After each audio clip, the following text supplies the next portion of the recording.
O André Dantas é psicólogo clínico de orientação junguiana e é um renomado escritor da psicologia analítica brasileira. Dentre os seus vários livros publicados até agora, nós destacamos o mais recente, publicado há menos de um mês, que é o da antiguidade arquetípica à hipermodernidade consumista.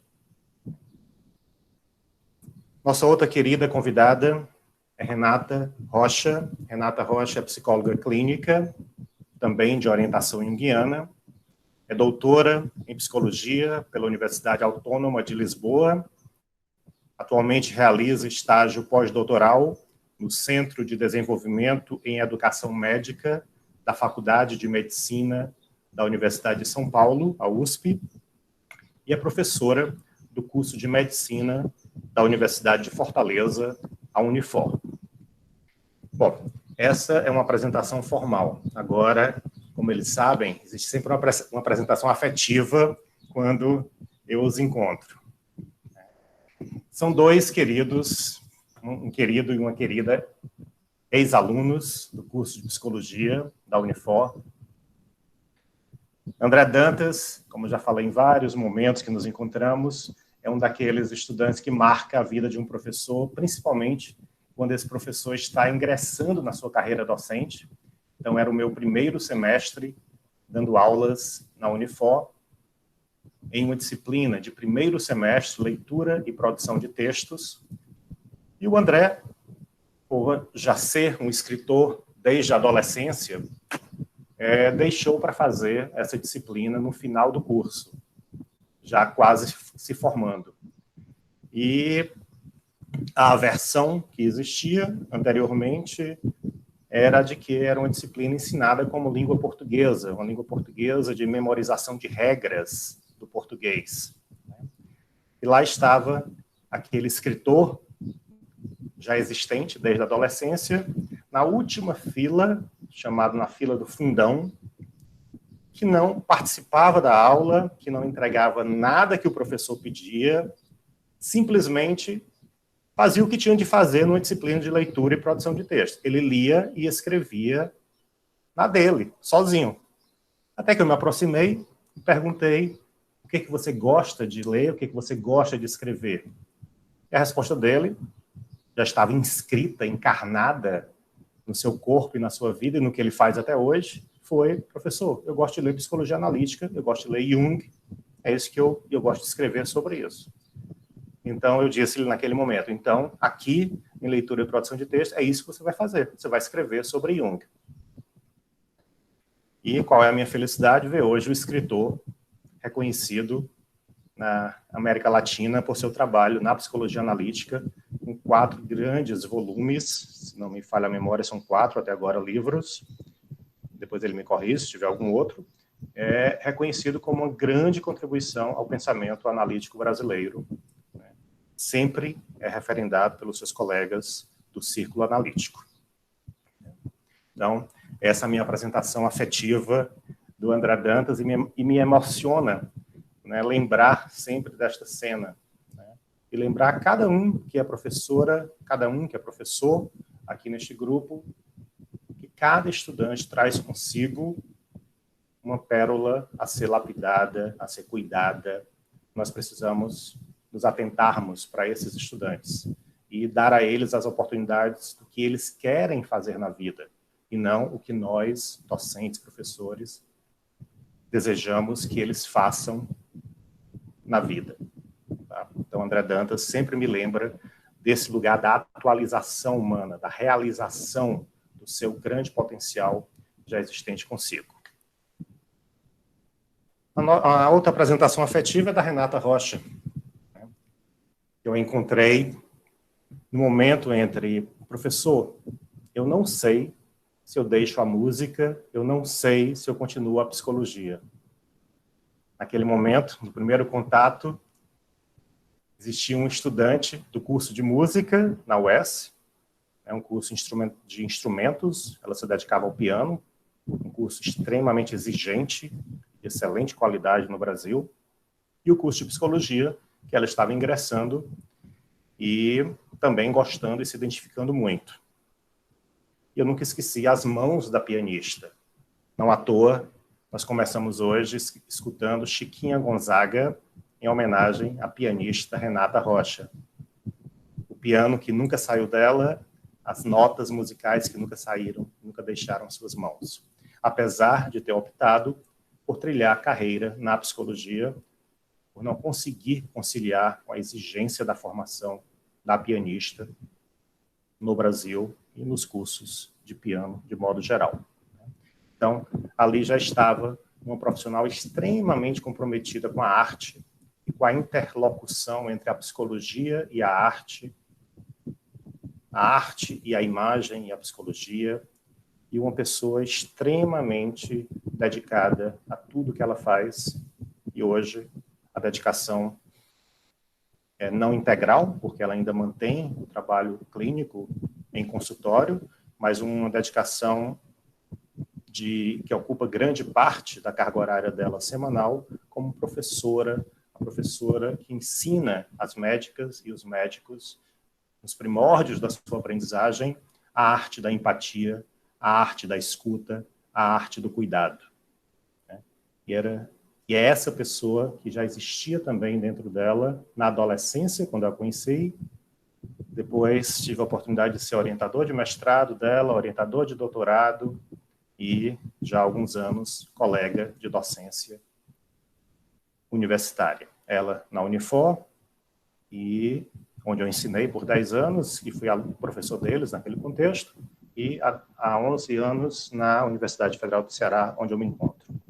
Então, quero dizer que é uma alegria enorme. Eu estava falando com a Áurea, antes de iniciarmos, a nossa engenheira de tecnologia, que está aqui conosco, uma colega querida, professora também da UFC, voluntária da Carmens, que hoje eu estava emocionado, eu estava com as mãos frias, eu não sabia por quê, diferentemente dos outros encontros da sacada da Carmens.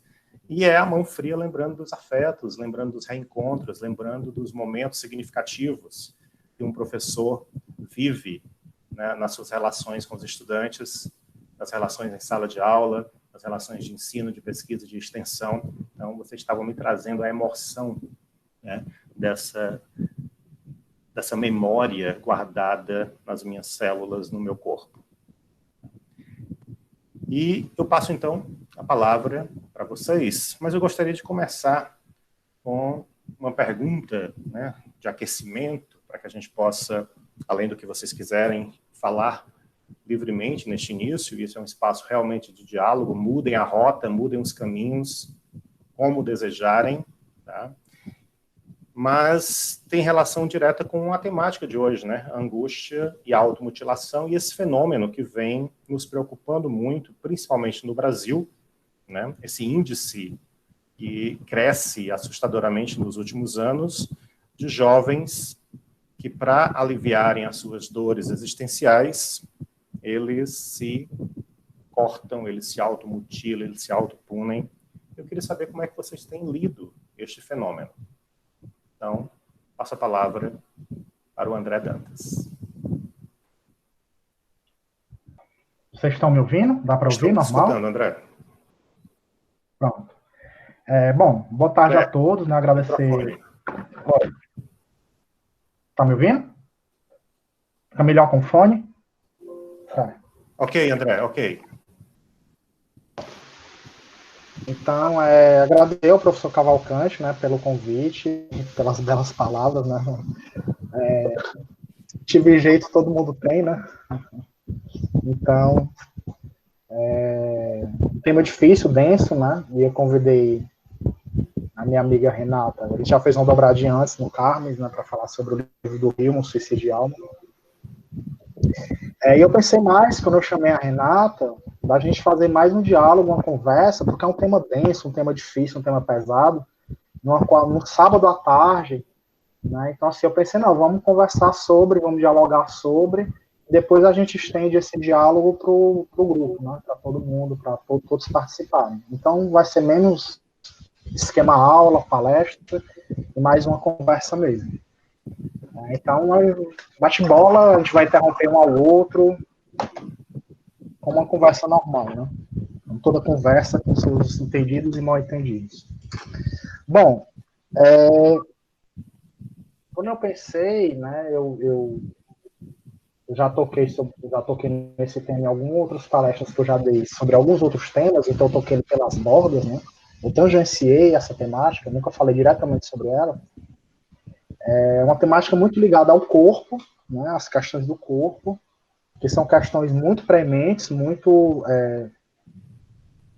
borbulhantes atualmente, porque nós vivemos uma cultura e uma sociedade corpólatra, onde existe um culto muito forte ao corpo, porque nós vivemos uma extensão, um desdobramento de uma cultura materialista. Né? Bom, vou falar da minha perspectiva, né, do lugar onde eu falo, da teoria onde eu falo, que é uma teoria junguiana que enfatiza essa questão dessa dialética psíquica, né? As polaridades, os opostos complementares, os opostos, eles estão sempre eles tensionam um ao outro, e essa tensão entre opostos impulsiona os próprios opostos, né? Então, tese e antítese, elas não são excludentes, elas são são opostos, mas são complementares, né? E muitas vezes um oposto, um polo está na consciência, o outro polo está no inconsciente, e esse polo que é inconsciente, que não é reconhecido, ele volta como antítese sintomática, né? O sintoma é essa antítese dessa consciência por demais unilateral, por demais identificada com uma polaridade muito estreita. Então, se nas culturas antigas a gente pode falar que elas eram idealistas, em que sentido? Eram focadas na espiritualidade, no outro mundo, em um mundo espiritual, eram culturas governadas, né, por narrativas religiosas, narrativas mitológicas, narrativas onde as questões desse mundo, elas eram determinadas, elas eram secundárias em relação às questões do outro mundo, e as narrativas sobre o outro mundo, elas governavam esse mundo, elas justificavam esse mundo, elas fundamentavam esse mundo. A nossa cultura é o inverso disso, é uma cultura materialista, é uma cultura pragmática, uma cultura materialista, uma cultura onde, né, o mundo espiritual, o mundo religioso, ele é, em alguns casos, superstição, outras coisas é uma questão de foro pessoal, né? Elas não têm mais a mesma, não é que elas não existam mais, mas elas não têm mais a mesma potência de governo, elas não têm mais a mesma capacidade de reger, né, a nossa cultura como elas regiam antigamente. Mas quer dizer que esse idealismo, esses ideais, eles desapareceram? Não, né? E é isso que eu acho que é importante ser falado, é que a nossa relação com o corpo, a relação de corpolatria que nós modernos temos, ela é, no fundo, incontinente idealista. Porque o que é cultuado não é o corpo mesmo, né? Não é o corpo com suas marcas, suas cicatrizes, né, seus cabelos brancos, suas rugas, né, com suas celulites, o corpo que todos nós temos, né? O corpo meu, seu, de vocês, de todos nós. É um corpo que ele é idealizado. É um corpo que ele só existe no Instagram, nos filtros do Instagram. É um corpo photoshopado, né? É um corpo que ele precisa passar, ele precisa sofrer múltiplas intervenções cirúrgicas para ele poder parecer com essa imagem idealizada de corpo que é cultuado hoje em dia. Então, o que é cultuado nessa corpolatria não é o corpo mesmo, né? É um corpo idealizado. Esse ideal, ele volta no núcleo daquilo que o nega, que é no próprio materialismo contemporâneo. Então, nós não vivemos um materialismo, nós vivemos um ideal materialismo. Há um idealismo ali vicejando, pulsando, oculto, no núcleo inconsciente desse materialismo, né? Então, nós inconscientemente, nós somos idealistas. Os antigos, eles eram materialistas inconscientes. Em que sentido? Né? A gente vê, né, nessas narrativas religiosas, o quanto que é uma crítica que foi muito feita, né, pelos iluministas, né, pelos materialistas em geral, pelo próprio Nietzsche, né, pelo Freud. Deus é uma projeção do pai, né, é uma figura paterna, barbada. Nietzsche vai dizer que o Platão simplesmente ele duplicou esse mundo. O Platão ele duplicou o mundo, né, ele criou um mundo ideal, o mundo das formas ideais, é só esse mundo duplicado. Mas, na verdade, esse mundo nosso projetado do outro mundo. Você vê nas questões, né, no desejo, né, nas questões da igreja, né, a dificuldade que eles tinham com o desejo, violência sexual que ocorre ali nos bastidores da igreja, questão de poder, questão de dinheiro. Não é que esse materialismo não existisse, mas ele era inconsciente. A nossa cultura é o inverso disso, né? Então, nesse ponto, É como se essas patologias, essas psicopatologias ligadas ao corpo, elas têm a ver com a dificuldade de sustentar esse corpo ideal. E se é uma questão que eu vou colocar, né, para a gente poder discutir, né, que eu já conversei sobre isso com a Renata e gostaria de conversar com vocês, é se esses fenômenos de automutilação, me parece, né, uma tese que eu estou levantando aqui, que eles falam dessa dificuldade de sustentar esse corpo idealizado. É como se esse ideal ele cai em cima, ele é insustentável, ele cai em cima dessas pessoas, né, e essa queda é a automutilação. A automutilação é essa queda. É o peso desse ideal de corpo caindo em cima deles. Né, de que eles não sustentam essa imagem idealizada de corpo a qual eles não conseguem corresponder. Né? E imagem idealizada de corpo, eu digo não só no sentido de ter um corpo perfeito, mas no sentido de ser um suporte de uma identidade que não é a deles. É como se essa identidade a qual é esperado que eles correspondam é por demais estreita, não cabe. Entendeu? É sufocante. Daí eles têm que cortar. Eles têm que cortar algo. Como eles não sabem muito bem o que cortar, eles só sentem aquilo a nível de uma angústia difusa, né, se corta o corpo mesmo. É como se fosse a ausência, a presença de uma ausência, de uma palavra ausente. No corte ele apresenta, no corte está presente uma palavra ausente, uma palavra que não entrou, um discurso, uma narrativa, uma história que a pessoa não soube contar sobre ela mesma, e a história que ela tem sobre ela mesma não cabe, né, é sufocante para ela, por demais estreita, a esmaga, e como ela não tem outra palavra para contar, outras palavras para contar outras histórias, ela se corta. André, eu vou... Renata, seja muito bem-vinda. Boa tarde, gente. Eu vou primeiro agradecer, né, a oportunidade de estar aqui, ouvir as palavras de apresentação do Cavalcante, que acho que foi muito generoso com relação ao pianista, né, e estou muito feliz por ter sido convidada pelo André para estar aqui, que é um amigo de adolescência quase, né, André, ou pelo menos do iníciozinho da vida adulta, justamente desse lugar da juventude, do qual a gente fala agora, sobre o qual a gente fala agora. É bom também ver que tem outros amigos aqui, amigas, Roxane aqui se manifestando. E assim, a gente resolveu conversar para tornar mais leve tudo, mas entendendo, né, André, eu acho que de todo esse sofrimento e essa angústia que não dá para dar forma, que não dá para medir, que não dá para quantificar, né, que atravessa esse tema, né, que é um tema realmente difícil de se falar sobre, e que traz, assim, acho que a primeira coisa que me veio, e ouvindo aqui o André falar agora, né, me veio essa história da pele como possibilidade de revelação, de manifestação de si mesmo no mundo, né? Essa pele é o que te põe em contato com o mundo. A pele é o órgão de contato, ao mesmo tempo é esse órgão que te separa do mundo, que dá contenção entre todo esse mundo interno, seus órgãos internos, seu sangue, suas vísceras, é aquilo que separa tudo isso do mundo externo, né? Mas também é aquilo que te proporciona tocar o mundo externo, ser tocado pelo mundo externo, sentir o mundo externo. Então, é um órgão vasto de contato, de relação com o mundo, mas também de expressão. Então, a nossa pele, ela revela, né, o que está dentro, né? Tanto é que muitas práticas na medicina tradicional chinesa e em outras práticas integrativas, tudo se utilizam de pontos da pele, de observação e toque sutil da pele, para atingir certos órgãos internos, certas emoções, então, assim, a pele, ela exterioriza tudo aquilo que você é.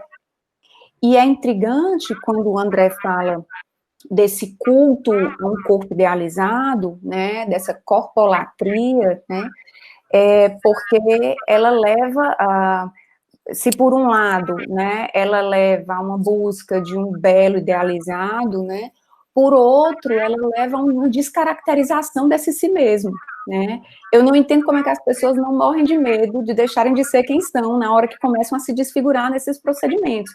Talvez porque elas queiram realmente deixar de ser quem são. Há um distanciamento, né, por uma insuportabilidade desse mundo interno, né. Outro dia eu estava vendo, André, um procedimento que é feito para que a pele da face, do colo, permaneça mais jovem, ou aparente ser mais jovem do que o que é, né? É um procedimento por microagulhamentos, né?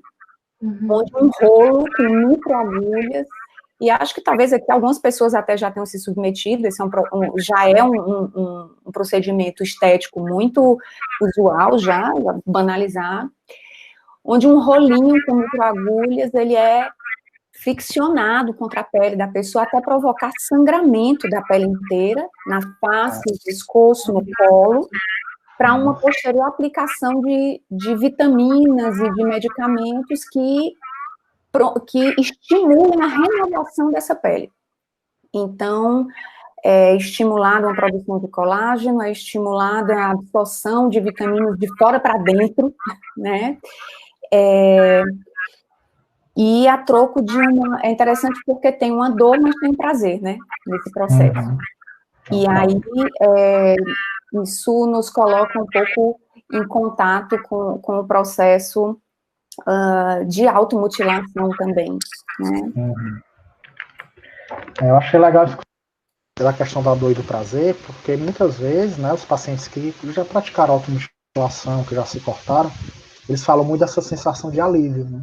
É muito comum, assim, de você ter uma angústia difusa, você não sabe muito bem o que é, ela é meio gasosa, meio sem forma, você não sabe o que é aquela angústia, e quando você faz o corte, né, a dor corporal do corte, ela dá uma sensação de um alívio, porque é como se, agora tá doendo, mas eu sei o que tá doendo, tá aqui. Né? Então você tem uma espécie de... É como se você ancorasse essa angústia, né? Você ancora ela no corpo.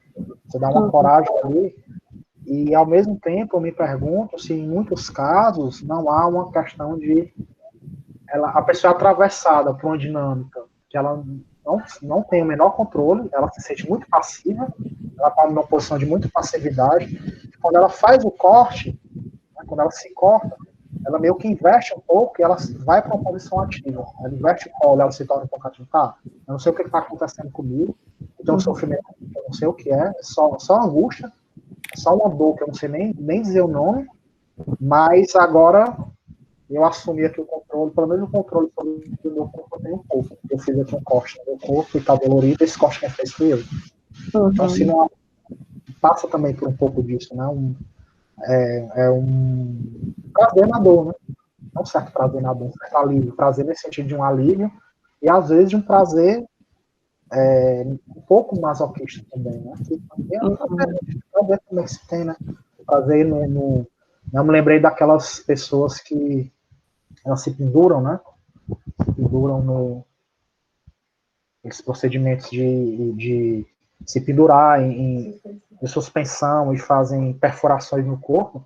Eu já vi uma entrevista com uma delas, é um gozo místico, né? Você entra numa experiência de um corpo, de um prazer que é tão intenso, né? Que é místico, né? Como se ela saísse do próprio corpo. O corpo é colocado numa situação de extrema tensão e a pessoa sente um prazer que é místico, é como se ela saísse um pouco do corpo.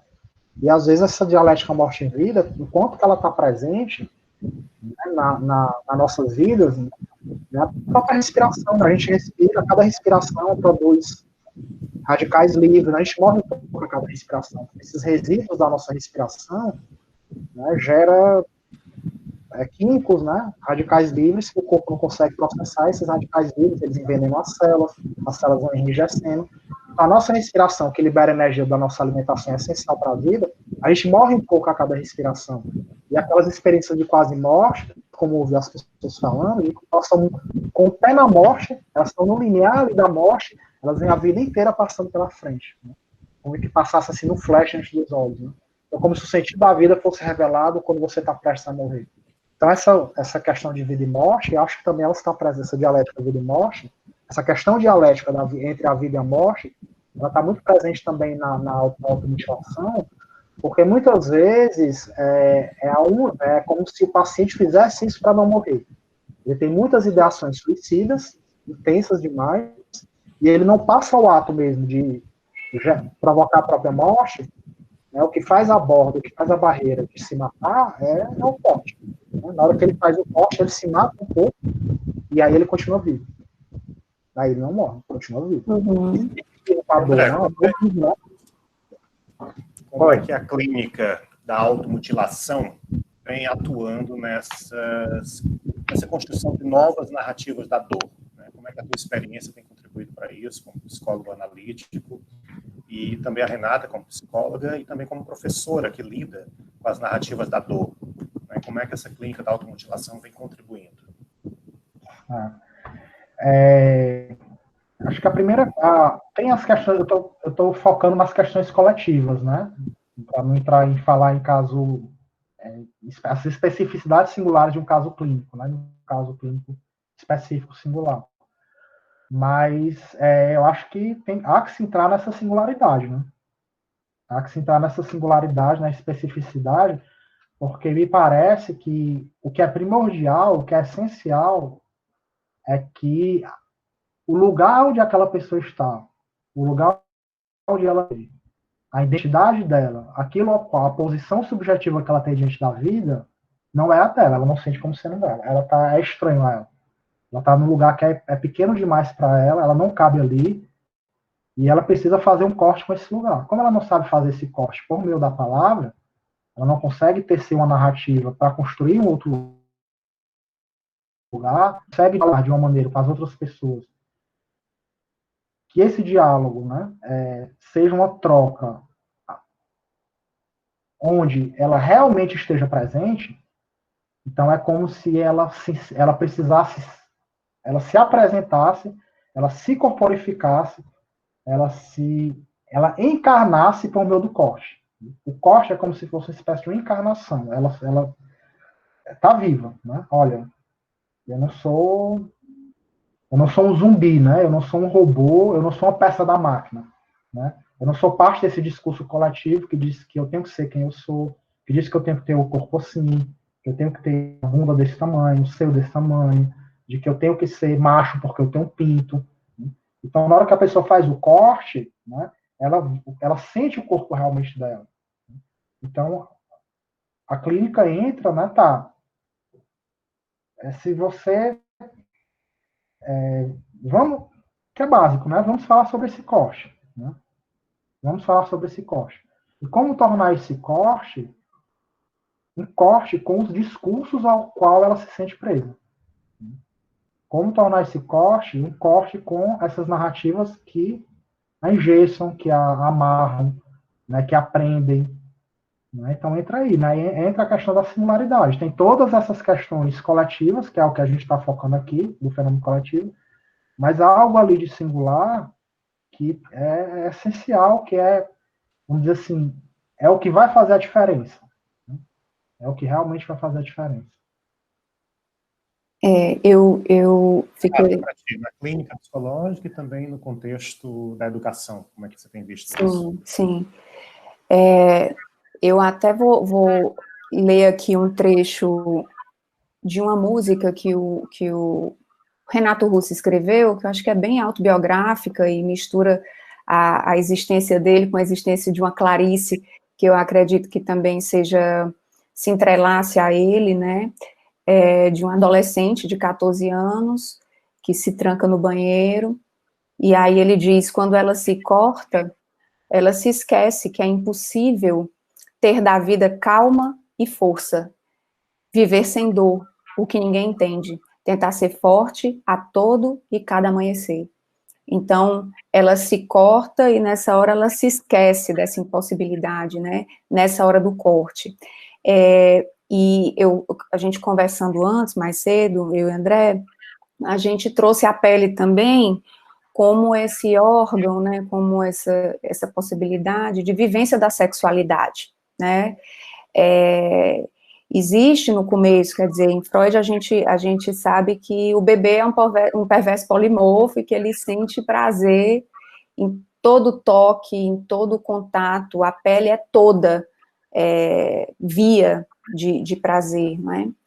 E é no amadurecimento, né, nesse processo de catexia dessa libido, dessa energia libidinal, que ele vai voltando isso para a sexualidade, né, para os órgãos, para a genitália e tudo mais.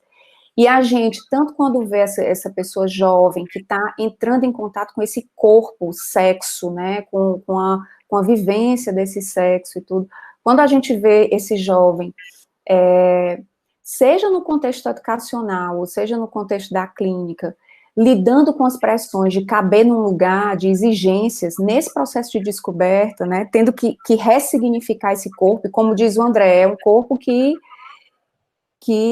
ele está ali numa natureza, no caso da mulher, a gente sangra, né, naturalmente, todo mês, a gente tem processos que fogem do nosso controle, né, e tem outros processos que nos são impostos, né, para aceitação, esse que o próprio Renato Russo continua dizendo na música, ele diz, eu sou um pássaro, me trancam na gaiola e esperam que eu cante como antes, né, então, como se você entra para esse mundo, para fazer essa passagem da infância para a adolescência, né, e que a adolescência é esse rumo a uma vida adulta, a uma constituição identitária, né, você trancafia esse jovem em modelos, em moldes, em padrões e exigências, né, e dentro dessa gaiola, eu penso que tanto na clínica, quanto no espaço da educação, explorar essa gaiola, né, onde ele está trancafiado, observar as construções, e que o André trouxe muito bem no começo, né,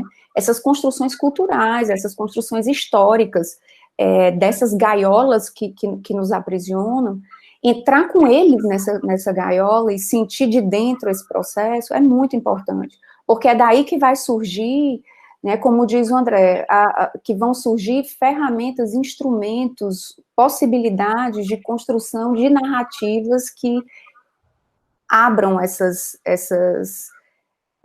prisão, né, que é o corpo, que ele está tendo que abrir com gilete, né, que ele está tendo que abrir com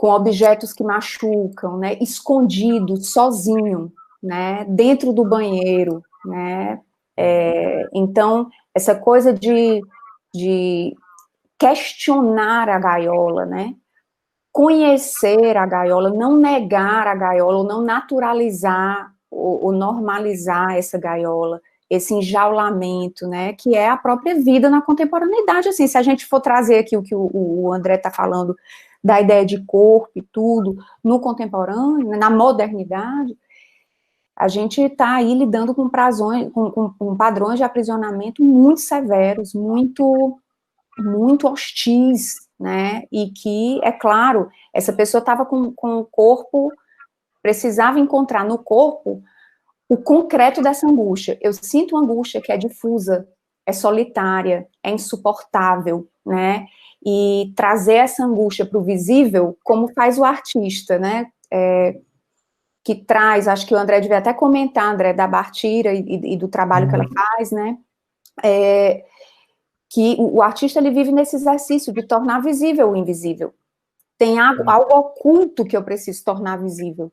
E o jovem que provoca, que promove essas marcas na pele, ele está tornando visível o invisível. Ele está tentando virar o corpo às avessas, né? Externar aquilo que está dentro. Como não faz simbolicamente, passa para o concreto, né? Então, André, tem uma ilustração que a Renata te convida a fazer, com a arte, né? E também eu queria aproveitar para perguntar sobre os desafios, né? Você é uma pessoa que se dedica integralmente ao consultório psicológico, né? Qual é o desafio que você vem encontrando como psicoterapeuta de adolescentes e jovens na contemporaneidade? É mais comum, né? Muito comum esse fenômeno da automutilação na adolescência. Eu acho que tem a ver, imagino, né, pelo menos essa é a tese com a qual eu trabalho, que tem a ver com esse momento onde você está perdendo o corpo da criança, você não tem mais um corpo infantil, mas você ainda não tem o corpo de um adulto. Né? Então você está nesse limbo, né, entre um corpo e outro.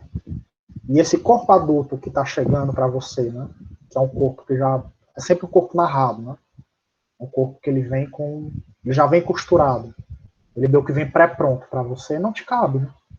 Não cabe você, né? Você não tem mais aquele corpo da criança, mas esse corpo adulto que está chegando ao qual você tem que se adequar, né, não, ele é muito pequeno, não cabe você ali dentro. Então, esses fenômenos de corte, de automotivação, tem a ver com essa dificuldade de tecer essa narrativa, tecer esse corpo no seu próprio corpo, tecer essa narrativa de o que é ter um corpo adulto no seu próprio corpo. Você não está conseguindo, né? Se esses fenômenos eles lembram um pouco, mas é quase que fosse como se fosse um reflexo invertido das antigas iniciações, né? É muito comum em fenômenos de iniciação nas culturas antigas, escarificações, né? Você fazia marcas no corpo, né? Aquelas marcas, elas tinham a ver um corte, uma escarificação, uma queimadura, se perfurava o corpo de algum modo, né? Que era o modo como aquele corpo ele entrava na narrativa da coletividade, aquele mito, aquela mitologia, aquela narrativa mística, aquelas histórias que falavam da origem daquela comunidade, aquelas histórias que fundamentavam o funcionamento daquela cultura, aquelas histórias que falavam o porquê de cada coisa ser assim ou de outro jeito, elas deixavam marca no corpo, elas encarnavam no corpo, né, do jovem, quando ele fazia essa passagem da infância para o mundo adulto. Né? Na modernidade, você cria, né, a modernidade ela cria uma nova faixa etária, chamada adolescência, que ela não existiu no mundo antigo. No mundo antigo você era criança ou era adulto, você passava da infância para o mundo adulto. Né? A modernidade ela cria a adolescência, ela faz um recorte, né, temporal, e chama isso aqui agora vai ter um nome, é um período próprio, um período específico, ele vai se chamar adolescência, porque é nesse período é nesse período que você é iniciado na consciência moderna. E o que é a consciência moderna? A consciência moderna é a negação da tradição. A consciência moderna ela surge, né, ela é a modernização.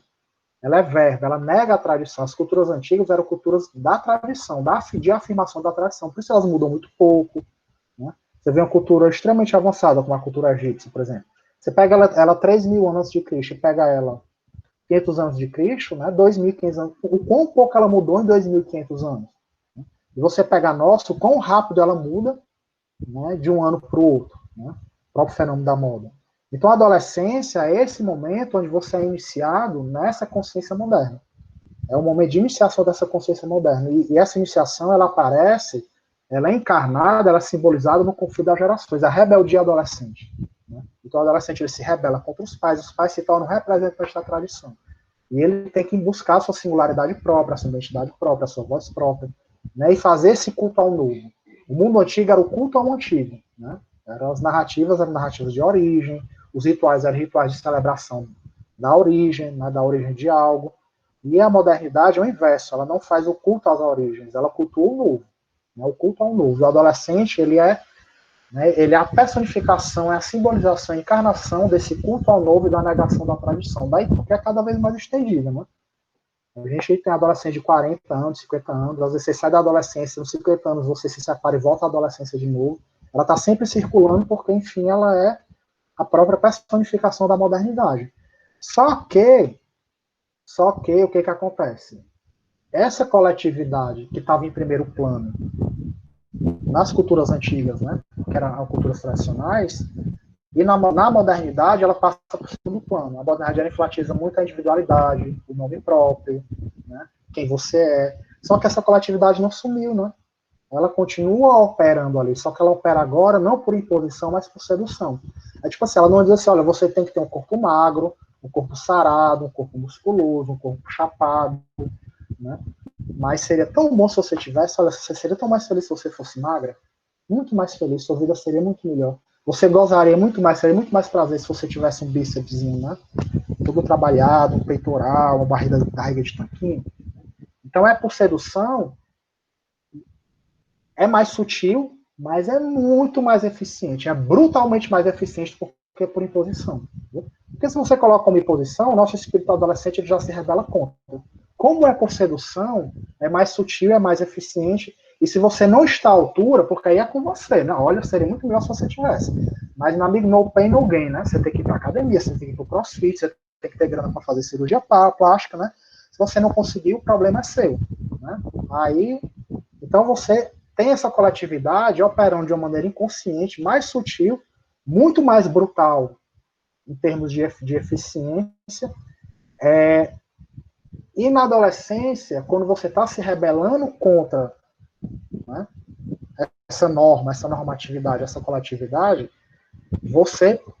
essa coletividade que continua operando, ela opera de uma maneira mais sutil, de uma maneira inconsciente.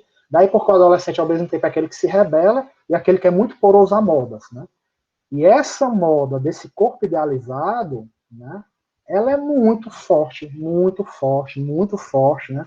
Daí você vê os Instagrams da vida, né, dos corpos dos adolescentes, né, eles já são todos malhados, né, as meninas já fazem pranchas para ir para o colégio, os meninos já estão todos, né, na academia ali cuidando dos seus bíceps, né, e tudo. Então, assim, eles são muito mais suscetíveis a simbolizarem as suas angústias por meio do corpo.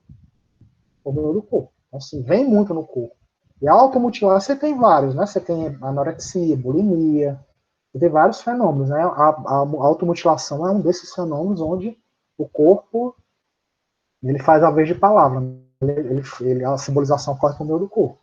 Então é como se você precisasse, de uma certa maneira, fazer com que o adolescente, convidar o adolescente a, né, o jovem, quando eu digo adolescente, né, é muito complicado você dizer adolescente é aquele que tem 16 a 17 anos, né? Adolescente pode ter 30 anos, né? Hoje em dia. Então, mas essa subjetividade adolescente, de ela se reconectar com a coletividade de outro modo, de uma outra maneira, se conectar à coletividade de outra maneira, aí passa por uma questão de quais são os seus espíritos ancestrais, né? Que herança ancestral é essa que você está recebendo, né? E que você não está conseguindo dialogar com ela. Por que você precisa se cortar trancado dentro do banheiro, dentro do seu quarto? Por que você não pode falar sobre isso? Assim, o que é isso que você faz no seu corpo e que você precisa torná-lo só seu? Né? Será que você não está conseguindo se apropriar de outra coisa? E a única coisa que você pode se apropriar e pode dizer, não, isso aqui é meu, isso aqui sou eu, é o corte. Porque é como se fosse um diário, né? Você tem aquele diário que você escreve para você, ninguém lê, né? Você escreve para você com toda a dedicação, você esconde todo mundo. Você não tem mais esse diário, mas você tem uma coisa que é muito íntima, que é um corte, né?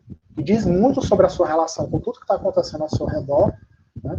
Então, assim, será que é só isso que você pode ter que é só seu? Será que é só isso que você pode ter de singular? Né? Que outros singulares são esses? Que outras coisas são essas que você poderia singularizar, se apropriar, subjetivar, fazer uma marca, marcar aquilo como seu, usar aquilo para marcar a sua singularidade e que você não consegue, e só o corte. Né? O corte entra aí, né? Você faz com o próprio corte. Então é descobrir, né, que é uma questão mesmo junguiana, né? Que forma de vida é essa que torna esse sintoma necessário, que é uma questão ética, e que outro modo de vida é esse, ao qual essa questão que surge por meio do sintoma poderia dar conta. Um outro modo de vida, onde esse conteúdo inconsciente que surge por meio do sintoma, ele pode aparecer que não seja só por meio do sintoma. O sintoma ele se torne parte desse modo de vida, mas não necessariamente de maneira tão literal, tão crua, como é o sintoma. Renata, para você a relação ciência e arte caminham juntas, né? E você vem trabalhando e acompanhando a utilização da arte nos processos narrativos. Qual a contribuição que você tem visto da arte na narrativa da dor? A arte, ela se faz uma via, né, de expressão possível, de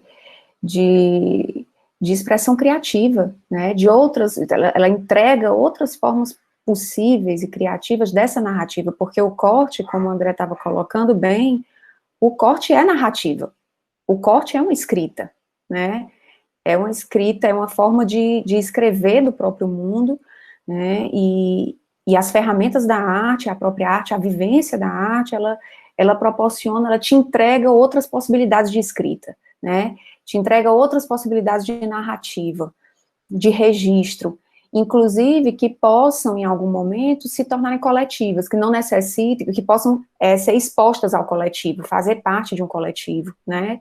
Então, se você permite, por exemplo, que essas narrativas aconteçam num cenário, aí a gente, na clínica isso já é muito potente, né? Muita gente começa a escrever, né, através da arte, né, a colocar novas formas de ser no mundo, de ressignificar a sua dor a partir da escrita, seja ela pintada, cantada, musicada, enfim, poetizada ou literária, enfim. Na hora que a pessoa, na clínica ela pode viver isso, mas na educação, né, no contexto educacional, ela pode viver isso e pode trocar isso coletivamente. Isso pode ser uma forma de tornar essa narrativa parte do coletivo. E ao contrário desse movimento, né, de você fazer algo só para si, escondido, oculto, né, é um corte, um registro que vai ficar lá, mas você vai precisar usar uma segunda pele, que vai cobrir aquela pele marcada, que vai cobrir aquele texto que não pode ser lido por ninguém, que vai te tornar um estrangeiro, né, entre os seus pares, um estranho, né, então, esses cortes também acabam, acho que colocando o jovem, né, no momento em que ele está buscando os pares, a identificação também com os pares, né, com os grupos de pares, a se tornar um estranho dentro desse grupo, né, ele entra em contato com a própria estranheza, né, vou dizer mais um trecho aqui da Clarice, do Renato, e quando os antidepressivos e os calmantes não fazem mais efeito, Clarice sabe que a loucura está presente e sente a essência estranha do que é da morte. Mas esse vazio ela conhece muito bem. Então, assim, ela vive isso, mas vive solitariamente um vazio que ela precisa extravasar, né, em forma de sangue, de dor, né, e que ela guarda de novo consigo, né, ainda se expondo ao risco de tudo, né, porque ela também abre na pele um canal para ser invadida. Perceba, tem um esconderijo ali, mas na hora que ela se rasga, ali é uma porta para infecção, para tudo que tem também de cruel no mundo, né, de que pode matá-la, né, que pode, é um contato, é um jogo, assim, com essa morte, né, um flerte o tempo inteiro com a possibilidade de morte e com a dor. Então, a arte, acho que tanto no cenário da clínica, né, aqui nós temos, até no grupo eu estou vendo que temos arteterapeutas aqui, tanto no cenário da clínica, como no cenário da educação, né, e você é uma pessoa, né, Cavalcante, que trabalha com isso, acho que tenta muito fazer brotar dos seus alunos, das pessoas que vivem com você, as suas próprias dores, né, nas suas escritas, e tornar isso possível, né, o compartilhamento disso possível, né, a coletivização, a sensação de, assim, temos dores, a gente pega os livros, a gente vê isso, nos livros mesmo, nas coletâneas, né, são as nossas dores compartilhadas, essas são as nossas cicatrizes, as nossas marcas, que a gente já não precisa esconder, que a gente pode tornar público de uma forma bela, né, ressignificada e... Enfim. Obrigado, Renata. Obrigado, André. Então, para quem chegou depois, a gente está conversando hoje com o André Dantas. O André Dantas é psicólogo clínico de orientação junguiana, autor de vasta obra na psicologia analítica. O seu novo livro, publicado recentemente, há pouco menos de um mês, é Da Antiguidade Arquetípica à Hipermodernidade Consumista. E Renata Rocha, que é professora do curso de Medicina da Universidade de Fortaleza e psicóloga clínica também de orientação junguiana. E agora é o momento que a gente abre para a participação de vocês que estão nos acompanhando e a gente faz um bloco de 3 perguntas, então você pode, nesse momento, ligar a tua câmera, ligar o microfone e dirigir as tuas perguntas para o André, ou para a Renata, ou para os dois. Quem começa? Helena. Maria Helena, por favor, seja bem-vinda. Boa tarde a todos e a todas, e boa tarde especial, né, para o Cavalcante, que consegue proporcionar esses momentos de aprendizagem, de reflexão, e a todos nós que participamos da Carmen, somos voluntários. Acho que todo mundo com muito prazer, com muita honra, e também gostaria de dar uma boa tarde especial à Renata, né? E a minha pergunta, não sei bem se é nem uma pergunta, dizer primeiro quão inteligível é a fala dos dois convidados, do André e da Renata, para falar de um assunto tão doloroso, para falar de um assunto tão fundo, e eles falam cientificamente, entretanto, qualquer leigo no campo da psicologia ou da psiquiatria, da medicina, dá para a gente, mais ou menos, não se perder, né? Então, obrigada pelo esforço ou pela prática da fala inteligível para nós que somos leigos. Aí, queria falar, assim, quando, acho que a Renata falou no microagulhamento, nas questões mais, vamos dizer assim, mais femininas, né? De embelezamento, de não aceitação do envelhecimento do corpo. Isso aí é uma questão bem ampla, né, que daria para essa questão do envelhecimento, das dores do envelhecimento, tanto da dor visível, né, de se olhar no espelho, quanto daquela dor mais interiorizada, né, que é do envelhecimento, de saber que está esquecendo algo com mais facilidade, para saber que tem limitações físicas que outrora não tinha. Então, assim, isso aí eu acho que é bem profundo e daria assim para um debate bem bacana. Queria perguntar assim, essa questão do microagulhamento, a questão da lesão autoprovocada, que é a tal da a automutilação, né? Que recebe vários nomes agora, né? Eu não sei se mudando a nomenclatura, se muda a dor, se muda alguma coisa, né? Mas, assim, dizer se... Eu vou citar, assim, o microagulhamento, ou mesmo o corte de faca, de gilete, de qualquer objeto cortante, se não seria, na questão da pessoa que provoca, né? Será que não seria um mecanismo de defesa para eu não morrer de angústia, para eu não morrer de dor, para que alguém me perceba? Então, era essa pergunta, e atrelada a essas questões da automutilação depois de mais adulto, que a Renata poderia responder essa daí. São duas perguntas, essa da vaidade e essa do deixar essa marca mesmo, e eu faço isso para eu não morrer de sofrimento, porque depois eu fico aliviado, causa um alívio. Então, fica para os dois. Muito obrigado, Maria Helena. Muito obrigada. E antes de passar para a próxima pessoa, 2 comentários aqui no chat. A professora Bernadette Porto, da UFC, parabeniza pela clareza e da apresentação de uma realidade tão complexa. O professor Ismael Furtado, também da UFC, parabeniza os palestrantes pela clareza e profundidade nas apresentações. Quem mais gostaria de fazer uma pergunta?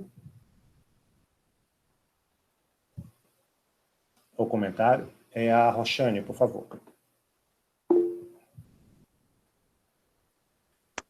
Bom, gente, é um prazer estar aqui, né? Eu também não posso deixar de dizer que fiquei emocionada com as palavras do Cavalcante, porque são duas pessoas muito queridas, que abordaram o tema com muita clareza. Na verdade, é um comentário com uma pergunta que eu vou fazer para os dois. Porque vocês falaram sobre realmente uma questão que vai desde da construção dessa identidade coletiva, que passa pelas marcas, que passa por essas marcas que são dadas na pele, quando a Renata falou aí sobre essa questão, sobre a gaiola, me veio muito como que o trabalho de desengaiolar a pessoa, ele ele seria assim, o fundamental para que se pudesse falar dessa dor que está sem nome, né? O André falou muito sobre essa questão da dor que não se consegue nomear, que a coletividade não consegue nomear. E eu também tenho visto isso na clínica. E assim, teve um momento da fala de vocês, eu não sei se foi a Renata, foi o André, acho que foi o André no começo, falou sobre a questão da respiração, né? Da respiração, do ato de respirar, que é o que a gente faz quando a gente nasce e quando a gente morre.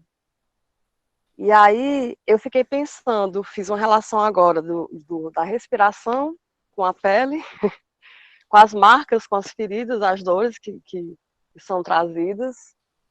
E daí a pergunta também não seria se trabalhar, também vem pela minha experiência agora, com respiração, se o trabalhar a respiração, enquanto trabalha essa fala, enquanto trabalha essa subjetividade toda cortada, que está escondida pela ancestralidade, né? Se trabalhar essa respiração não seria também um processo a acrescentar para toda essa gama que a gente tem aí para a cura, né? Mas a respiração com qualidade, porque a gente não respira com qualidade. E aí o comentário também que vem de que, dentro desse contexto todo que vocês expuseram, de uma forma muito clara, eu acho que também a própria meditação, as próprias práticas de yoga também, que tem a proposta de união corpo e mente, que poderiam ser uma cura, se são vistas dentro de uma perspectiva pós-moderna, né? Aí elas ficam só naquela coisa da postura, dos asanas. Só a pessoa saber fazer a postura, mas aí ela não identifica que ela precisa ter uma qualificação da sua percepção de estado mental. Então, assim, eu não sei se ficou claro, na verdade, foram comentários para que vocês fizessem uma relação. Vocês veem que tem essa relação da pele, corpo, essa integração toda. Né? E dizer Obrigado. que parabenizá-los pela fala. Obrigado pela sua participação. Então, antes de passar para a Renata e depois para o André... Professor Cavalcante, eu posso fazer uma pergunta para fechar esse bloco, porque, inclusive, é uma pergunta que entra um pouco em confronto com o direcionamento dessas duas primeiras. Pode ser que dê um sentido mais amplo. Então, fecharemos esse bloco com a sua pergunta. Seja bem-vinda. Pronto. Muito obrigada. Meu nome é Ana Virgínia. Eu sou estudante universitária, estou fazendo faculdade pela segunda vez, fiz todo aquele ciclo de fazer faculdade, profissão e depois filhos crescidos, recomeçar esse ciclo de outra forma. E eu tenho filhos, filha de 20 anos e colegas adolescentes dessa idade, e é muito comum essa mutilação nesse ambiente que eu vejo dessa meninada. Eu tenho 50 anos e convivo com o pessoal de 17, 18, 20, 20 e poucos e vejo isso. E são pessoas extremamente inteligentes, muito sensíveis, muito antenadas com o mundo, com muitas perspectivas, e realmente, como o professor André diz, parece que o que o mundo coloca para eles é pouco, porque a gente com uma sensibilidade grande, uma leitura grande de mundo, inclusive uma sociedade que tem expectativas que são medíocres para essas pessoas. Então, eu fico me perguntando até que ponto não era o caso dessas pessoas, não é que elas precisassem fazer yoga ou meditação ou respiração, é o contrário, elas aqui estão reagindo a uma violência extrema nos seus corpos e ainda tendo que ter uma reação. É como se o nível de qualidade da sociedade fosse pior do que elas. E elas tentam se adequar a essa resposta, e a resposta é ruim, é como se elas dissessem assim, eu não quero me adequar a isso. É melhor para mim ficar com esta dor, desta marca que eu faço no meu físico, do que me mediocrizar ao nível dessa sociedade. E aí eu pergunto, será que são esses meninos que vão ter que passar por esse sofrimento de adequarem-se, ainda que simbolicamente, a uma sociedade que os professores estão dizendo aí que é idealista no sentido negativo, mediocrizante, aprisionante, etc.? Eu agradeço. Muito obrigado, Ana Virgínia, por sua participação. Renata, a palavra é sua. Depois, André.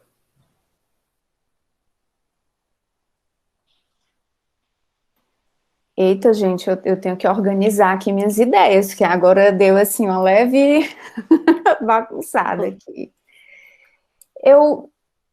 Se a gente parar para pensar, né, acho que a autolesão e o microagulhamento nos procedimentos estéticos, eles têm aí funções um pouco diferentes, né?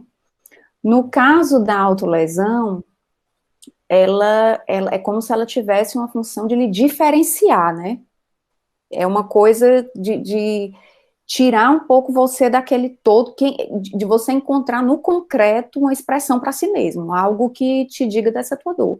E no caso do microagulhamento, é você se sujeitar a toda uma lesão para ficar igual a todas aquelas pessoas jovens que são desejáveis e bonitas na sociedade. Tem sacrifício, tem dor, tem sangue nos dois rituais, vamos dizer assim, mas em há uma necessidade de revelar algo que você não é, né? Através desse sangramento, desse procedimento, né? Do microagulhamento, você vai revelar que a pele, ela tanto você pode se esconder, usar a pele para se esconder, como para revelar também algo que não é exatamente você, né? E eu vejo que, por exemplo, a mulher, acho que a gente estava conversando sobre isso, né, André? Que a mulher, ela tem um corpo mais colonizado desde cedo, né? Ela já desde pequena se maqueia, e como você estava falando, faz prancha no cabelo, e faz isso, faz aquilo. É toda uma coisa que vem de uma cultura e que põe ela a colocar algo no corpo para estar lá no mundo, né? Para que haja uma identidade, uma aceitação, uma pertença, né? Um sentimento de pertença. Mas no momento do corte, da automutilação, isso é secreto, isso é para esconder, né, do outro e se revelar a si mesmo. E no caso do microagulhamento, você rasga a pele para depois mostrá-la para o outro, né, de um jeito que ela não seria naturalmente, caso você deixasse a sua pele passar pelo processo natural de vida, né, de envelhecimento e tudo mais. Então, de todo modo, a gente vê como tem um sofrimento aí ligado ao corpo, né, para a mulher tentar se encontrar e ser mulher, né, Maria Helena? Eu acho que outro dia eu estava conversando com uma escritora sobre isso, assim, tem a gente começa a ler livros, narrativas femininas sobre, mesmo com personagens ficcionais e tudo, elas normalmente trazem a dor de ser mulher. Quantas vezes você se mutila, né, no corpo ou nas próprias escolhas, no próprio caminhar, esse exercício contínuo de perdas e de sacrifício de si mesmo para se tornar mulher, né? Eu acho que é isso. Eu não sei se eu devo falar um pouco de cada, ou se eu vou passando aqui para o André para a gente dialogando, hein, André? Sobre as perguntas.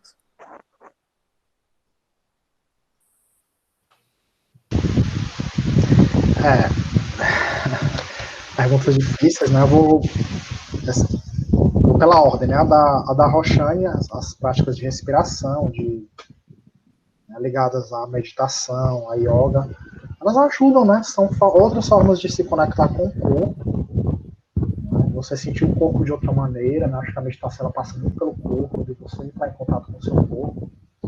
Às vezes, em vez de você descarregar o seu nível de ansiedade, que pode estar muito alto por meio de um corte na pele, trabalhar essa respiração, lidar com a ansiedade de outra maneira, acho que isso é por demais bem-vindo e sempre bem-vindo, né?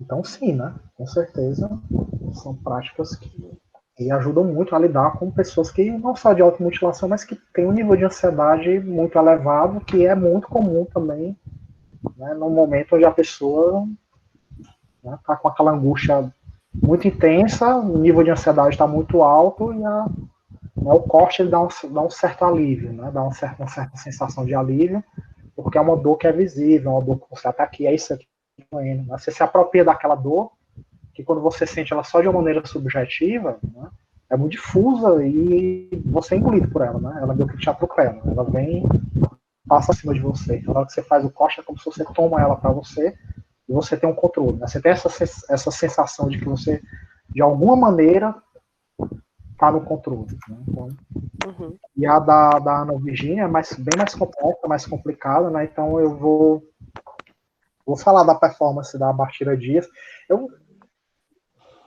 É tipo assim, eu vou estragar, né? Dar um spoiler, então eu vou falar só. Eu vou ler o texto dela, que é fantástico, né? O texto que ela fez sobre a performance dela, que eu acho que explica muito melhor do que eu falando, mas eu vou fazer uma descrição bem rude, bem basicona mesmo do que ela faz. Daí eu vou ler o texto e convido vocês, né? Depois eu posso colocar lá no grupo do Carnes. Tem um vídeo, né? Da performance, ver o texto dela, ver o trabalho dela, né? Que é fantástico, né? Então vou apresentar a artista, né? A Bastira Dias de Albuquerque. É graduada em Ciências Sociais pela Universidade Estadual do Ceará, mestre e doutora em Educação Brasileira pela Universidade Federal do Ceará. É artista, performer, escritora, nômade, caminhante, ciclista e atualmente faz parte de um coletivo de mulheres poetas, performers e artivistas da região do Cariri. O nome do coletivo dela é Chanas Recitam Chamas. Então a performance dela, como eu falei, não quero estragar, né, o próprio contato de vocês com a performance dela. Acho que o ideal seria vocês assistirem, cada um assistir e entrar em contato, mas fazendo um resumão, né, ela faz cortes na sua bunda e pega esses pedaços de pele e coloca no potinho para vender. Né? Faz escarificações e coloca no potinho como se fosse ser vendido o pedaço da pele dela. Aí ela escreveu sobre, né? É o texto dela. O nome da performance é esdrogenia.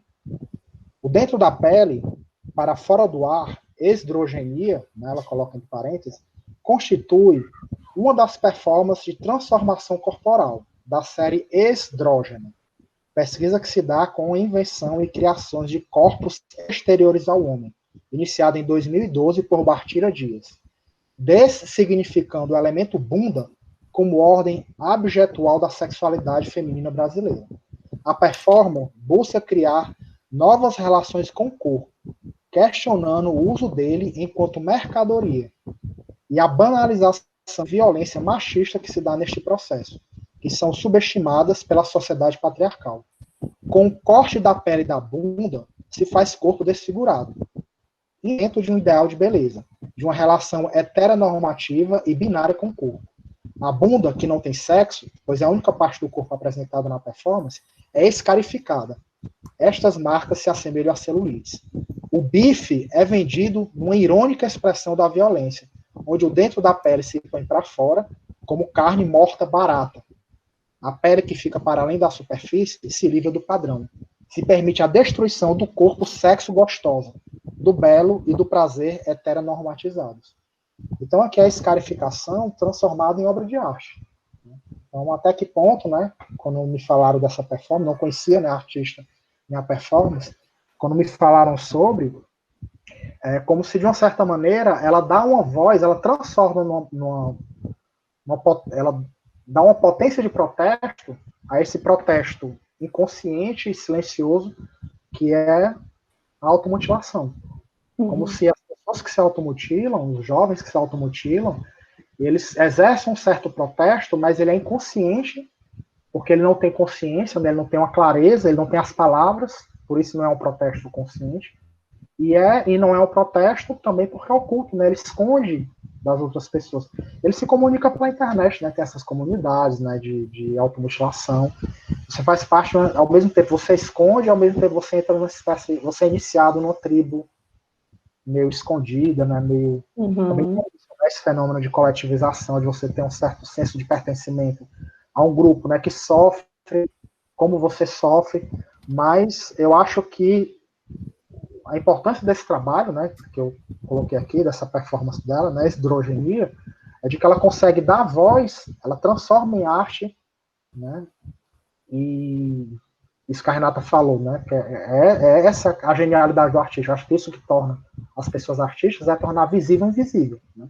Ela visibiliza, ela dá voz e visibiliza isso que é feito nos banheiros, nos quartos, né, no escuro, muitas vezes à noite, né, ela simboliza, né?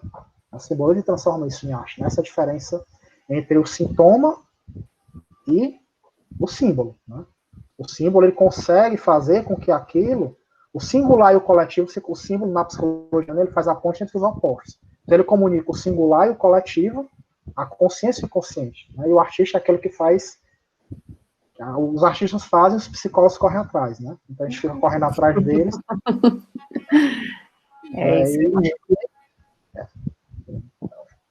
Acho que pode servir como convite, né? Da potência que algo que poderia ser só sintomático pode ter em termos de falar, né? Falar de algo que não tá legal, né? Que não tá bem, de algo que simplesmente é por demais sufocante, é por demais aprisionante, essa gaiola que você falou, da música do Legião Urbana, né? Então, há que se fazer o corte, né? Sim. E quando você não sabe como fazer esse corte, sobra o corte no corpo, né? E André, ele termina a música dizendo assim: eu sou um pássaro, me trancam na gaiola, mas um dia eu consigo resistir e vou voar pelos caminhos mais bonitos.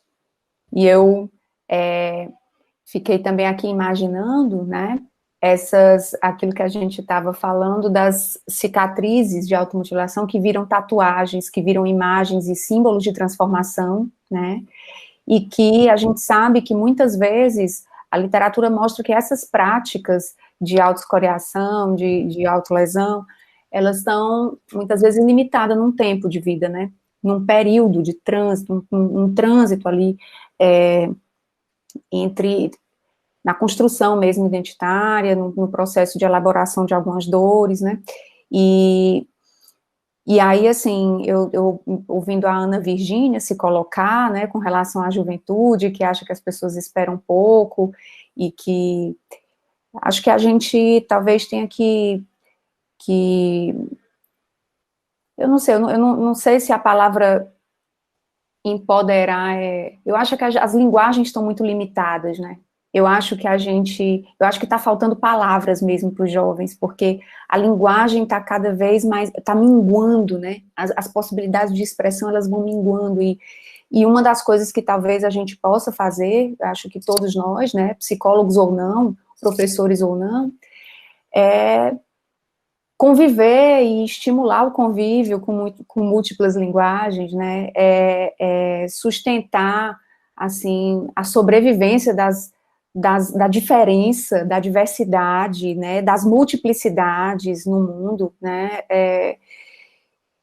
porque eu acho que nessa hora a gente vai dando espaço, né, vai apresentando, eu fico pensando, viu, Ana Virginia, que talvez esses jovens que sofrem tanto, com tantas potências, eles às vezes nem foram sequer apresentados, assim, eles estão num lugar ali muito minguado de possibilidade de expressão, né, André, acho que talvez, assim, os ambientes e os lugares, assim, onde a gente cultiva o crescimento, o desenvolvimento das pessoas, eles estão cada vez mais empobrecidos, né, na expressão e nas linguagens, e as pessoas cada vez parecem interagir mais com as redes digitais, mas, na verdade, acho que está acontecendo o oposto, né.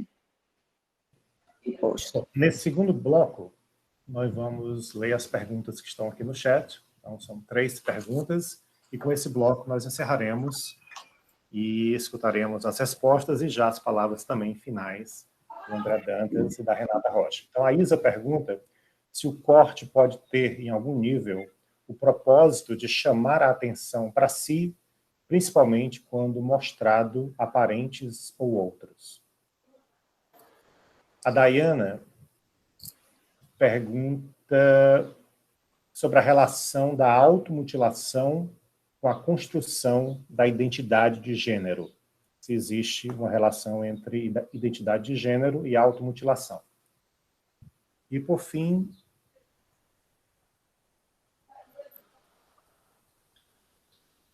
Janes queria saber sobre dermatilomania em adultos. Com vocês. Quer começar, André?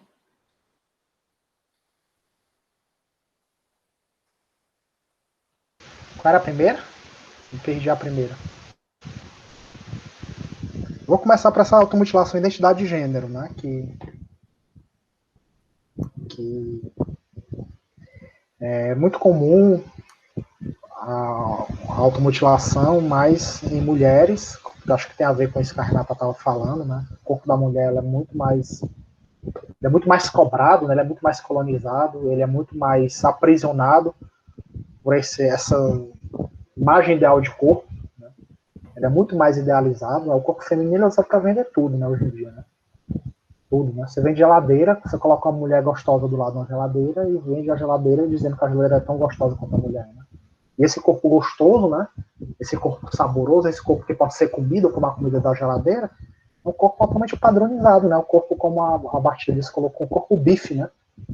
É um bife, né? Que você faz ali, você pega o gado, né? E faz aqueles cortes, né? Tal, né? O colchão mole, tal. Então, o corpo da mulher é do mesmo jeito, né? Ele já é escarificado pela cultura, de uma certa maneira, nesse sentido. Né? Ele é todo cortado ali, bonitinho. A bunda tem que ser assim, a coxa tem que ser assim, o peito tem que ser assim, né? A barriguinha tem que ser assim. Então, ele já é todo ali, né? Cortado pela cultura. Né? Então, acho que nesse ponto, em termos de identidade de gênero, as mulheres elas são mais suscetíveis, é um fenômeno mais comum em mulheres, e parece que tem a ver com isso. Aí pessoas que sofrem, né? Que não se identificam com o corpo, né? Você nasceu mulher, mas não se identifica com o gênero feminino. Ou você nasceu homem e não se identifica com o gênero masculino. A automutilação também passa isso, pode passar por isso também, né? Concorde com esse corpo que você sente que não é o seu. Né? Você não se identifica com aquele corpo e nem com o que a cultura diz o que deveria ser aquele corpo. Ah, você tem um pinto, então você é macho, você não pode chorar, você não pode fazer, você não pode fazer aquilo. Você é mulher, você tem que fazer aquilo, você tem que fazer aquilo. Né? E todas essas coisas, esses discursos sobre os corpos que são todos, né, essas gaiolas, né, que o Renato Russo fala na música dele, né. A última era sobre dermatilomania em adultos. Se eu não me engano, é arrancar pele, né, pedaços da pele, né. É isso, né. Exatamente. Bom, é um pouco parecido com a automutilação, né? É muito ligado. Eu já atendi alguns pacientes com sintomas nesse estilo. Ele é muito ligado a descargas de ansiedade. Tem um quê de autoflagelação, né? Um quê de autoflagelação. Também ele conectado a isso. Um paciente que eu atendi que sofria disso, ele era bastante introvertido, né? E ele é como se quando ele arrancava pedaços da pele dele, é como se de alguma maneira ele se extrovertia, porque o que estava dentro ia para fora. Né? Então, nesse paciente que eu atendi especificamente, que ele procurou por isso, né, ele tinha uma dificuldade com a extroversão. Então, é como se a partir daquilo ali, a partir daquele, se arrancar pedaços da pele e a epiderme dele apareceu, o que estava dentro dele vinha para fora. E também tem algo aí, né, que eu estou falando só do coletivo, né? Lógico que cada caso é um caso, os aspectos singulares, né? Nem todo sintoma, né? O modo como esse aspecto coletivo do sintoma se conecta com o aspecto singular da vivência pessoal da pessoa é igual, né? Então eu vou falar da psicologia geral, psicologia do coletivo. Esses sintomas, o que há em comum, né? A gente está trabalhando aqui o que há em comum entre eles e a automutilação, é exatamente essa questão com o corpo, ele é usado como suporte de algo que você não tem como, você não tem palavra para aquilo. A sua linguagem, ela não dá conta de falar sobre isso que você sente, não dá conta de falar sobre isso, que essa angústia, que é por demais difusa, e é como se ele pegasse esse gás, né, e coagulasse, né, essa coisa que é meio gasosa, meio difusa, e que a pessoa meio que se desfaz, né, esse fragmento ela meio que se desfaz, ela meio que é levada, ela pega e coagula e tá aqui, né? O problema agora é esse. Então, ancora, né? Dá uma espécie de uma ancoragem. Né? Você costura, né? Aquilo ali, aquela angústia no seu corpo, e você tem uma certa fantasia de atividade, porque daí você se torna ativo. Você não sofre mais isso passivamente. Você que fez isso com você. Então, é menos doloroso você sofrer por uma coisa que você mesmo fez do que você sofrer por algo que você é feito a você e você não sabe nem o que é. A primeira pergunta eu perdi. A relação entre o corte e a chamada de atenção para si e para os outros. Mas tem... É como se fosse chamar atenção nesse sentido de a ausência de uma presença, né? É uma presença ausente, é uma palavra, marca uma palavra que está ausente. Quando você faz o corte, fica presente uma ausência de palavra. E muitas vezes essa questão do chamar atenção é muito ambíguo, né? Porque cada caso é um caso, né? É escondido, é oculto, né? Mas há uma certa... É uma certa, vamos dizer assim, fazer parte de uma certa subcultura, de uma certa tribo, onde as pessoas sofrem algo que é parecido, semelhante, não é igual, né? Cada sofrimento é cada sofrimento, e elas respondem dessa maneira. É como se fosse assim, não, se essa pessoa ela tem um sofrimento que parece com o meu, e quando ela faz esse corte, ela sente menos dor, ela se angustia menos, talvez se eu fizer, eu também vou me angustiar menos. Então, uma certa identificação ali com uma certa subcultura, que é muito comum no adolescente, né? O adolescente, ele nega a identidade com os pais, nega essa identidade familiar, mas essa negação dessa relação, essa identificação inconsciente com os pais, ela volta de uma maneira sintomática, uma necessidade de pertencer a uma tribo, né? Ele é muito suscetível a modas, né? Ele, ao mesmo tempo, é muito individualista, ao mesmo tempo, ele é muito coletivista, é muito tribal. Ele precisa pertencer a um grupo, precisa pertencer... E, às vezes, quando os grupos aos quais você é apresentado não lhe cabe, sobe o grupo dos automotivadores, né? Que você encontra os relatos na internet, você troca, né? Você fala sobre isso com essas pessoas ensinam, né? Tem sites na internet que ensinam, blogs, né? Ensinam as pessoas a se cortarem, como é que você se corta de uma determinada parte do corpo onde ninguém vai ver. Então, acho que passa por aí, né? Obrigado, André. Renata? Bom, eu acho que o André já foi bem esclarecedor, mas, assim, de um modo geral, eu acredito que o que se vê na clínica, né, na maioria dos casos, não é um corte com a intenção de chamar atenção ou ameaçar os familiares, né? Muitas vezes está associada a uma dor que se vive muito sozinho, poucas pessoas têm acesso a essa dor, às vezes quando as pessoas que se automutilam são descobertas nesse processo de automutilação, elas já estão fazendo isso há bastante tempo, né, já estão com várias marcas, né. É claro que existe casos em que a pessoa vai ter alguma personalidade que seja, né, que possa ser mais teatral e mais histriônica, que associe a outros componentes de manipulação, mas acredito que na maioria das vezes não é isso que acontece na automutilação, né. Como é uma disfunção mesmo de fronteira, de um órgão de fronteira, muitas vezes é um sintoma que vai ser encontrado em vários tipos de psicopatologias dentro dos quadros sindrômicos. Então, onde há dificuldade de contato com o mundo, nessas grandes síndromes, onde há dificuldade de contato, então seja um transtorno do comportamento alimentar, seja um transtorno de depressão maior, né, seja um transtorno de personalidade, borderline, né, que é o transtorno mais frequentemente associado à automutilação, esse sintoma está lá, ele está lá como uma manifestação, né, da expressão dessa dor, né, e aí eu lembrei aqui também de um caso que eu acompanhei de uma pessoa, de um rapaz que tinha realmente, estava vivendo pensando o gênero e sentindo na pele as questões da sexualidade, e sempre que tinha fantasias, fazia escoriações nas mãos, nas palmas das mãos, né, então tinha aí um aspecto, e muito, assim, cavava buracos realmente nas mãos, né, então, assim, às vezes você vê um aspecto autopunitivo, de autoflagelo, né, alguém que estava, inclusive, que era muito atravessado pelas questões religiosas, né, muito atravessado pelos temores, e que estava nesse processo extremamente solitário de encontro com a própria identidade mesmo, de gênero, né. Então, muito sofrimento, muita dor nisso. Eu não me lembro da última pergunta. É sobre essa... Então, aí eu já falei desse tipo de autolesão, né? E acredito que é complicado a gente colocar esses casos numa única caixinha. A gente está tentando aqui falar em aspectos gerais, né, André?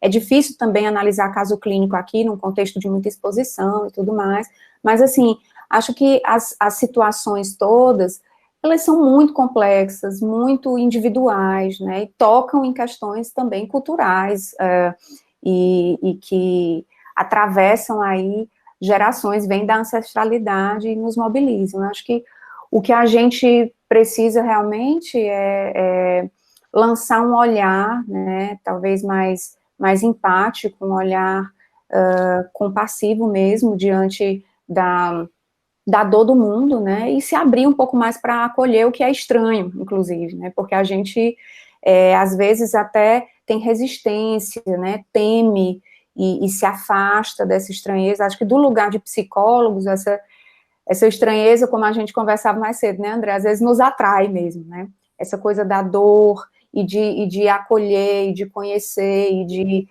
dialogar com a morte, né, com a morte, e de não rejeitar esse lugar de sofrimento e de estranhamento, e de tentar trazer clareza para isso, se é que há clareza nisso, né? A gente sente por um instante algo didático, mas daqui a pouco tudo já se mistura e se confunde, e é bastante difícil trabalhar com esses conceitos, né? Vocês trouxeram certamente grande clareza, parabenizo André Dantas, Renata Rocha, pela brilhante tradução que vocês fizeram de um tema muito difícil de ser compreendido, de ser falado sobre ele, a angústia e a automutilação. Nosso enfoque aqui hoje foi a juventude. Então, agradeço pela disponibilidade de vocês, pela tradução que vocês fizeram de modo amplo e geral, né, aplicado a todos os contextos, sem se deter especificamente na clínica psicoterápica, até pela impossibilidade de falar muito sobre ela. E agradeço a presença de cada um de vocês que nos acompanhou nesta edição da Sacada da Carmens. Deixamos o convite. Até a próxima. Obrigado, André. Obrigado, Renata.